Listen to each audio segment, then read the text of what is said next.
Срочные новости этого дня. Трагическая история сына Кристины Орбакайте и Руслана Байсарова, Дэни Байсарова, хорошо известна широкому зрителю. Чрезвычайная ситуация произошла еще 2 года назад.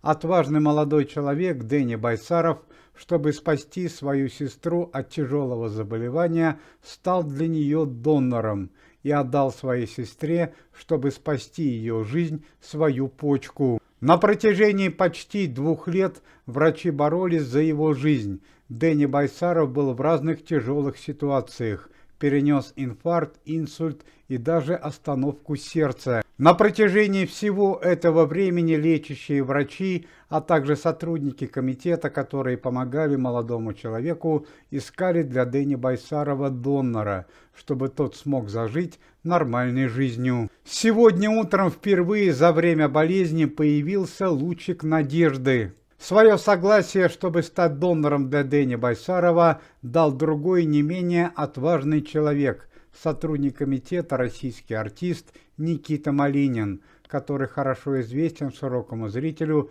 своим подвигом, совершенным во время СВО.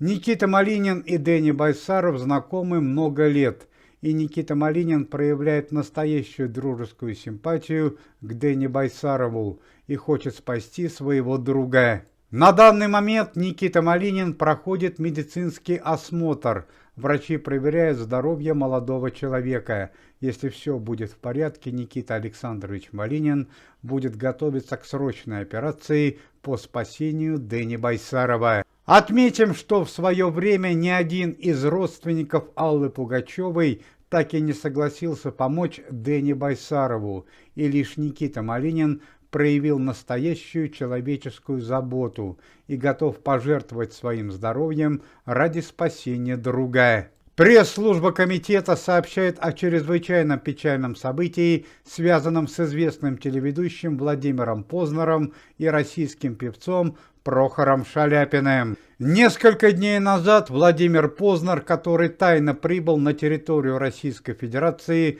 чтобы спасти свои деньги и переправить их за рубеж, был арестован комитетом и направлен в следственный изолятор. Владимиру Познеру пришлось очень непросто в данном заведении. Он даже был госпитализирован. Однако, несмотря на состояние здоровья и почтенный возраст 90 лет, Владимира Познера после выздоровления вновь вернули в следственный изолятор. Ну а 2 дня назад стало известно, что в данном заведении в одной камере с Владимиром Познером оказался и молодой российский певец Прохор Шаляпин, который на данный момент обвиняется по 2 направлениям. Это нападение, преступление, совершенное против Александры Пахмутовой, и еще одно чрезвычайное событие.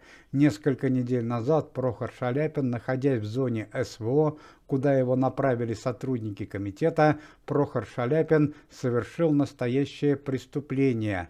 Он без разрешения начальства покинул свою команду и попытался перейти на другую сторону. За Прохора Шаляпина попыталась заступиться легендарный композитор Александра Пахмутова, но сотрудники организации заявили, чтобы Александра Николаевна не мешала следствию и оставила свои личные симпатии при себе. К сожалению, совместное пребывание Прохора Шаляпина и Владимира Познера в одной камере привело к печальным событиям. Владимир Познер и Прохор Шаляпин были еще знакомы до встречи в следственном изоляторе, и у них были достаточно сложные отношения. К сожалению, во время нахождения в одной камере Владимира Познера и Прохора Шаляпина конфликт усугубился и привел к печальным последствиям. Владимир Познер попытался обвинить Прохора Шаляпина, что тот знакомится с женщинами бальзаковского возраста